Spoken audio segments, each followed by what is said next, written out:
Coming up on Mountain News at 6, more drama at the latest special called London City Council meeting. We'll tell you what happened. And tomorrow is the last day for Kentucky voters to change their party affiliation before the May primary. What you should know before the deadline passes. And we're seeing increasing clouds right now. Temperatures are in the upper 20s and low 30s, but a warming trend is in the forecast. Details coming up. Dedicated to Eastern and Southern Kentucky, this is WYMT Mountain News at 6. A very public debate between London's mayor and the city council continued this afternoon during a special called council meeting. Earlier this month, the mayor vetoed the council's amended budget, which he says would cause dozens of city employees to be laid off, including first responders. Today's meeting addressed that veto. Alyssa Williams was there to learn what happens next. The most concerning thing is this entire city is going to feel it. It was another meeting of back and forth between London Mayor Randall Weddle and the London City Council Tuesday. To settle any discrepancy, I'm requesting the clerk to read the ordinance. And I'm telling you, she's not reading it. The council called the meeting to override Weddle's vetoes on a handful of ordinances they proposed, and one by one, they did just that. Of those ordinances was an amended budget by the council that Weddle says will impact 87 city employees, laying off firefighters, police officers, road workers, and more. We're probably going to lose out of 130 employees. I might be down to 15 left. The city can't operate. Weddle says the city will have the same number of employees they did in 1995, which will not support a city that has grown thousands of residents since then. He says he's not been given a reason for this new budget. When you do a budget, you include money that you've already spent and then the money that you're proposing for the fall and remainder of time that you've amended that budget for. Council has not done that in this case. While this decision was up in the air, numerous city employees were seeking legal counsel. Now more than 80 employees are filing a wrongful termination lawsuit and making other complaints against the city council. One of the attorneys representing these employees, Emily Campbell, says there is hope a judge will halt the ordinance impacting these employees, but time is running out. A lot of these folks that I've talked to that we now represent, some of them are the only income for their home. Some of them have spouses battling cancer, and this is their insurance. So this isn't just something that affects these employees, it affects a lot of families. Weddle says this will go into effect next Thursday. In London, Alyssa Williams, WKYT. We have reached out to city council members. Some of them referred us to their attorney, who has not responded to our request for comment. The defense team for former Letcher County Sheriff Mickey Steins is asking the judge presiding over his murder case to recuse himself. The motion was filed by Steins' attorneys earlier today. The attorneys claim Judge Christopher Coron knew District Judge Kevin Mullins, arguing that Coron could show partiality against Steins in the case. The motion refers to a video 7 days before Steins shot Mullins, when Coron and Mullins were pictured inches apart for about 2 hours at the Kentucky Judicial Commission on Mental Health meeting. We have more about this case on WYMT.com. A Virginia woman was arrested after police say she was trafficking meth in Pike County. The incident happened last Saturday when sheriff's deputies pulled over Cherish Conaway. They had been conducting a DUI safety checkpoint in the Hardy community. When police approached Conaway, they say they detected a scent of marijuana coming from the vehicle. Police say they later found a glass pipe and a bag containing meth under the driver's seat. A man arrested for attempted murder in Bell County had his case continued. Detectives issued a warrant for James Helton's arrest earlier this month.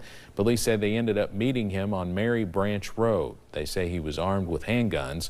After he was arrested, Helton told detectives he had gone to his uncle's house where his girlfriend was staying. After learning of his girlfriend having sex, he admitted to becoming angry and started shooting through the window of the home. A man is accused of sexually abusing a minor in Laurel County. Police say Billy Morgan was arrested Monday afternoon in London.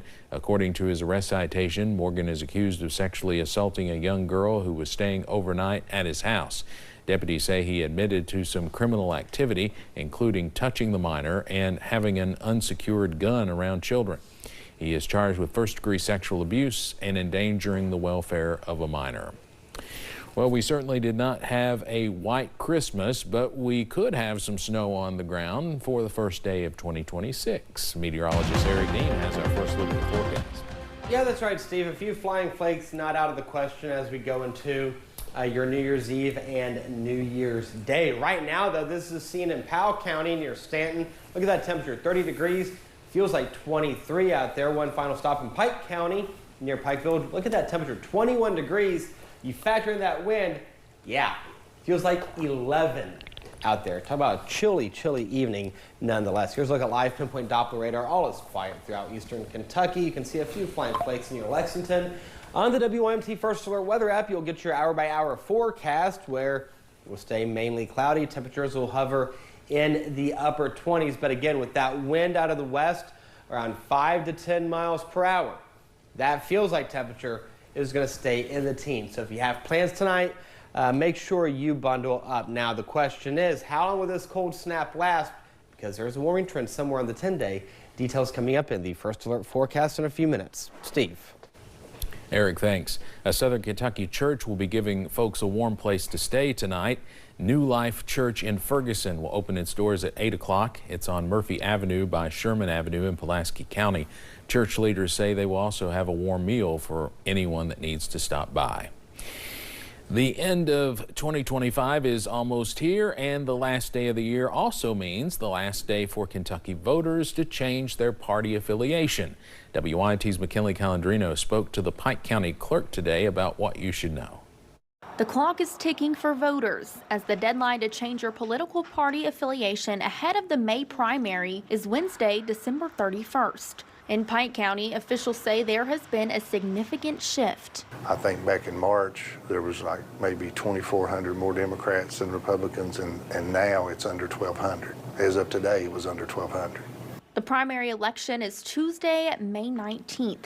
It will feature races for U.S. Senate and Representative and numerous local offices. You can go from a Democrat to Republican or Republican to Democrat, or we've had some people change to independents. Now, since the deadline hits on New Year's Eve, some office hours may be affected. However, if you can't physically go into the courthouse, you can also change your party affiliation online. You can go online, govote.ky.gov, and change all the way up to midnight the 31st. It'll go into the system, and then when we come back to work on the 5th, we can put it in there, but we can't take any more applications over the counter. Whether you change your party online or in person, officials say your vote is important. The importance of voting is you want to elect the best people. The more people vote, the better candidates will be elected. It's hard for somebody that's not going to be a really good elected official to fool everybody. So the more people vote, the better the elected officials will be, in my opinion. In Pike County, McKinley Calandrino, WYMT Mountain News. And you can go to the website at the bottom of your screen again at govote.ky.gov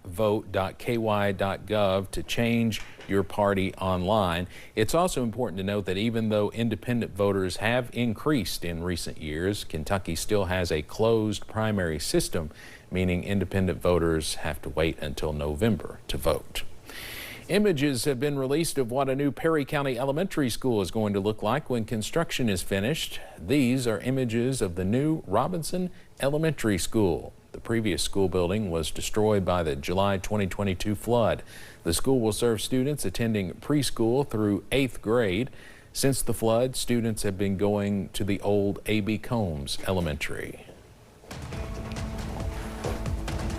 All right, weather headlines for tonight going to play out like this. Few flakes New Year's Eve going into New Year's Day. A warming trend is in the forecast, and rain chances, they're going to pick up. Details coming up in the First Alert forecast in a few minutes. And the new year is usually a time of getting together and celebrating, but state police are urging everyone to be safe.